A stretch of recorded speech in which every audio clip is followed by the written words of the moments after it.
परिचय। इस चार्ट में तुमने क्या देखा?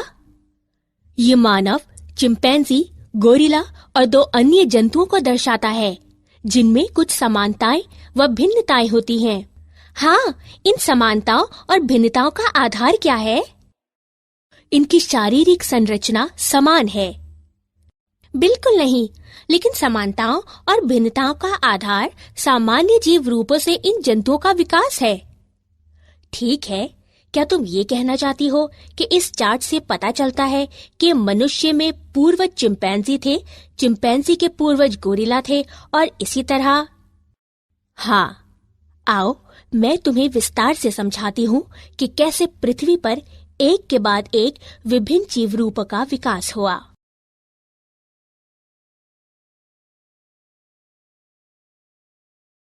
उद्देश्य। इस पाठ के अंत में आप निम्न करने में सक्षम हो जाएंगे: विकास के डार्विन सिद्धांत को समझना, प्राकृतिक वर्ण की अवधारणा को समझना, सॉल्टेशन की अवधारणा समझना, हार्डी-वेनवर्ग सिद्धांत को समझना, होमो सेपियंस के विभिन्न पूर्वजों के बारे में जानना।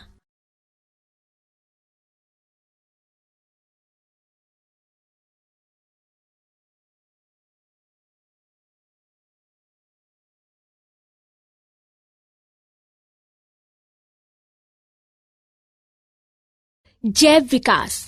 जैव विकास को विस्तार से समझने के लिए चार्ल्स डार्विन ने दो मुख्य अवधारणाएं प्रस्तुत की: शाखन अवरोहण, प्राकृतिक वर्ण। शाखन अवरोहण विकास तब होता है जब अधिक अनुकूल जीव संख्या लक्षण एक पीढ़ी से दूसरी पीढ़ी में जाते हैं। ये रूपांतरण के साथ अवरोहण कहलाता है।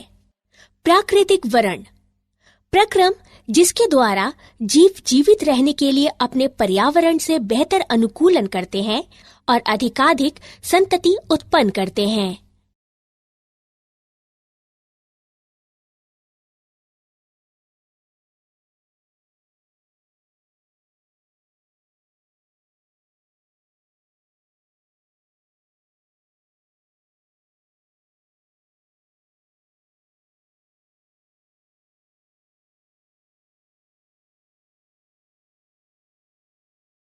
रूपांतरण के साथ अवरोहण प्रत्येक जीव संख्या विष्टि की बनी होती है जो एक दूसरे से थोड़ा भिन्न होते हैं। विविधताएं जो व्यष्टियों को सफलतापूर्वक जनन करने के लिए पर्याप्त समय तक जीवित रहने की क्षमता प्रदान करती हैं, प्रायः अगली पीढ़ी में पहुंचती हैं। तत्पश्चात ये लक्षण बहुत सामान्य हो जाते हैं और जीव संख्या में विकसित होते हैं। ये रूपांतरण के साथ अवरोहण कहलाता है। रूपांतरण के साथ अवरोहण द्वारा विकास में दो अलग अलग तत्व शामिल हैं: रूपांतरण अर्थात किसी वंश में परिवर्तन, शाखन अर्थात समान पूर्वजों वाली विभिन्न प्रजातियां।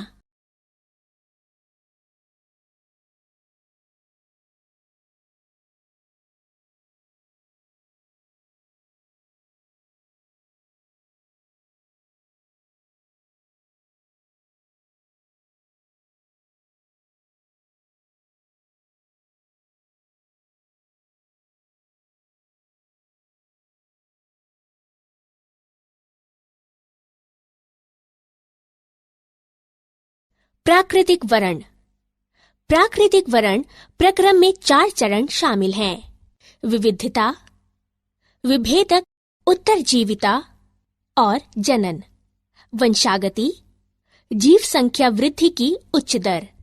प्राकृतिक वर्ण प्रक्रम निम्न तथ्यों पर आधारित है: प्राकृतिक संसाधन सीमित होते हैं, जीव संख्या के आकार स्थिर होते हैं, जीव संख्या के सदस्य विशिष्टताओं में भिन्न होते हैं, अधिकतर विविधताएं वंशागत होती हैं।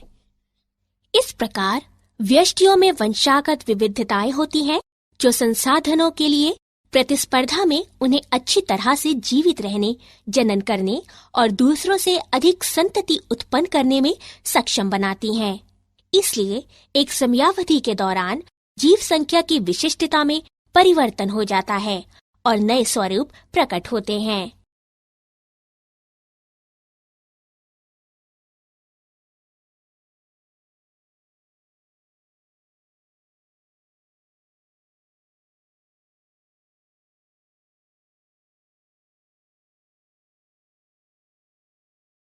प्राकृतिक वरण के उदाहरण। प्रतिजैविक प्रतिरोधी H. पाइलोरी में उत्परिवर्तन होता है, जिसके परिणाम स्वरूप एंजाइम उत्पन्न करने की जानकारी नहीं मिलती है। ये एंजाइम सामान्यतः एक प्रतिजैविक को एक विष में बदल देता है, जिसके कारण मृत्यु हो जाती है। लेकिन जब प्रतिजैविकों को उत्परिवर्ती H. पाइलोरी पर प्रयुक्त किया जाता है, तो ये जीवाणु जीवित रह सकते हैं, जबकि सामान्य जीवाणु मर जाते हैं।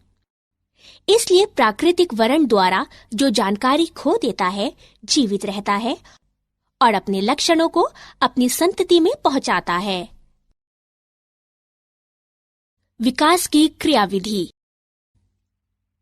ह्यूगो टिवेरिस ने बताया कि उत्परिवर्तन अर्थात जीव संख्या में सहसा आने वाले बड़े बड़े परिवर्तन विकास के कारण हैं। ये उत्परिवर्तन यादृच्छिक और दिशाहीन होते हैं। ऐसे उत्परिवर्तन प्रजाति की उत्पत्ति का कारण है और इसलिए सॉल्टेशन विशाल उत्परिवर्तन का बड़ा कदम कहलाते हैं।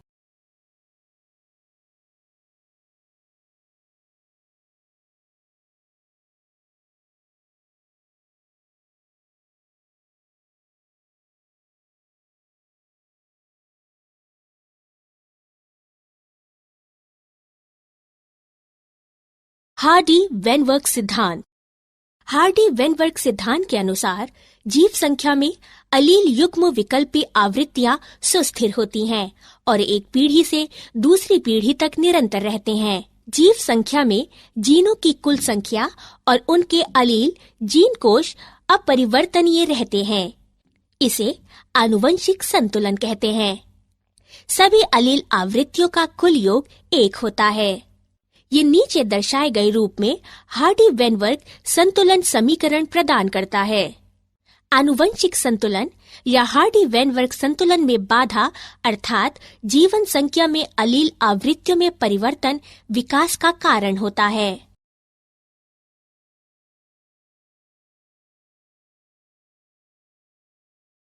हार्डी-वेनवर्ग संतुलन को प्रभावित करने वाले कारक। निम्नलिखित 5 कारक हार्डी-वेनवर्ग सिद्धांत को प्रभावित करते हैं। जीन प्रवाह, आनुवंशिक अपवाह, उत्परिवर्तन, आनुवंशिक पुनर्योग और प्राकृतिक वरण। जीन प्रवाह। जब जीव संख्या का स्थान परिवर्तन होता है, तो जीव आवृत्तियां भी बदल जाती हैं। ये दोनों मौलिक तथा नई जीव संख्या में होता है। नई समष्टि में नई जीनें और अलीलें युग्म विकल्पी जोड़ दी जाती हैं और पुरानी समष्टि से ये घट जाती हैं। जब इस प्रकार से अनेक बार स्थान परिवर्तन होता है, तो ये जीन प्रवाह को उत्पन्न करता है। आनुवांशिक विचलन। यदि जीन पलायन संयोगवश होता है, तो आनुवंशिक अपवाह जेनेटिक ड्रिफ्ट कहलाता है। कुछ वास्तविक अपवाहित समष्टि नई प्रजाति के निर्माण की जनक बन जाती हैं तथा ये संस्थापक प्रवाह कहलाता है। उत्परिवर्तन। उत्परिवर्तन के कारण विभिन्नताएं होती हैं, जिसके कारण अगली पीढ़ियों में जीनों तथा अलीलों की आवृत्तियों में परिवर्तन होता है। आनुवंशिक पुनर्योग। पुनर्योग के कारण विभिन्नताएं होती हैं, जिसके कारण अगली पीढ़ी में जीन की आवृत्ति में परिवर्तन होता है।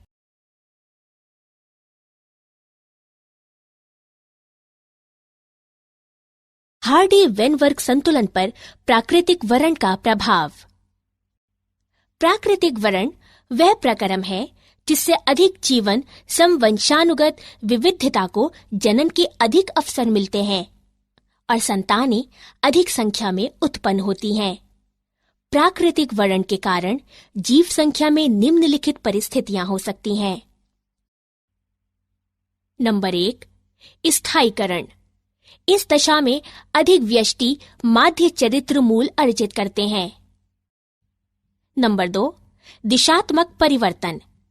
इस दशा में अधिक व्यष्टि माध्य चरित्र मूल की तुलना में अन्य मूल अर्जित करते हैं। नंबर 3, विदारण। इस दशा में अधिक व्यष्टि परिधीय चरित्र मूल अर्जित करते हैं।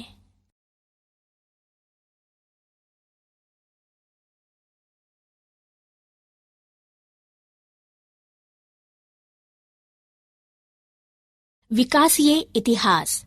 लगभग 2000 मिलियन वर्ष पूर्व MYA पृथ्वी पर जीवन का प्रथम कोशिकीय रूप प्रकट हुआ। इनमें से कुछ कोशिकाओं ने प्रकाश संश्लेषण के समान प्रक्रिया द्वारा ऑक्सीजन मुक्त की। धीरे धीरे एक कोशिकीय जीवों से बहुकोशिकीय रूपों का विकास हुआ। आगे का विकास निम्न अनुसार ज्ञात किया जा सकता है। ट्राइरेनोसोरस रेक्स भूमि पर रहने वाला सबसे बड़ा सरीसृप था, जो लगभग 20 फुट ऊंचा था।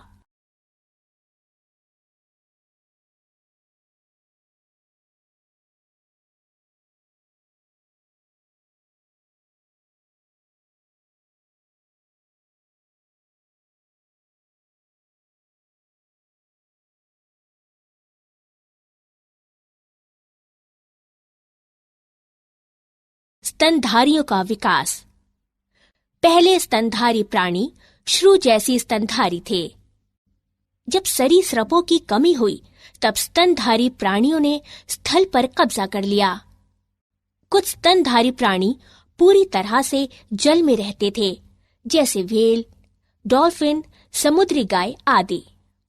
स्तनधारी जरायुज होते थे और अपने अजन्मे शिशु को मां के शरीर के भीतर सुरक्षित रखते थे। स्तनधारी प्राणी खतरों के प्रति सतर्क रहने एवं बचाव करने में अन्य प्राणियों की तुलना में अधिक बुद्धिमान होते थे।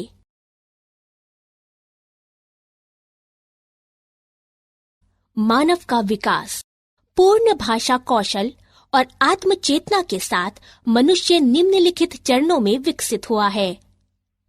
ड्रायोपिथिक्स। ये वानर गण है।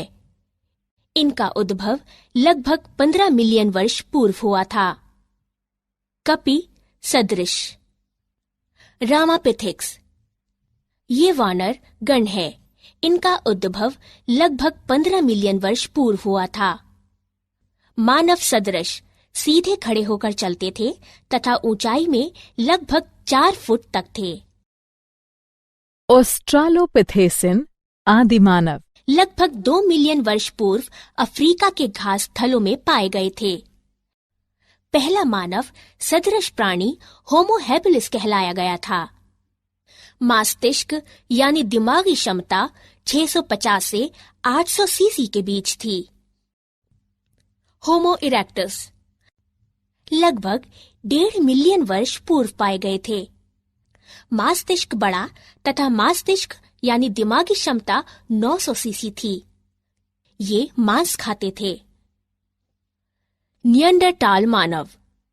ये 1400 सीसी के मस्तिष्क वाले प्राणी थे, जो कि 1 लाख से 40,000 वर्ष पूर्व लगभग पूर्वी एवं मध्य एशियाई देशों में रहते थे। होमो सेपियंस। इनका उद्भव लगभग 75,000 से 10,000 वर्ष पूर्व अफ्रीका में हुआ था। ये आधुनिक मानव कहलाए थे। क्या आप जानते हैं, मानव विकास ने अब एक नई प्रावस्था में प्रवेश किया है, जहां आनुवंशिक इंजीनियरिंग द्वारा माता पिता अपने बच्चों को डिजाइन कर सकते हैं, जिसके परिणाम स्वरूप भविष्य की पीढ़ियों को मजबूत, बुद्धिमान और रोगों के प्रति अधिक प्रतिरोधी बनाने के लिए हमारे DNA को रूपांतरित किया जा सकता है।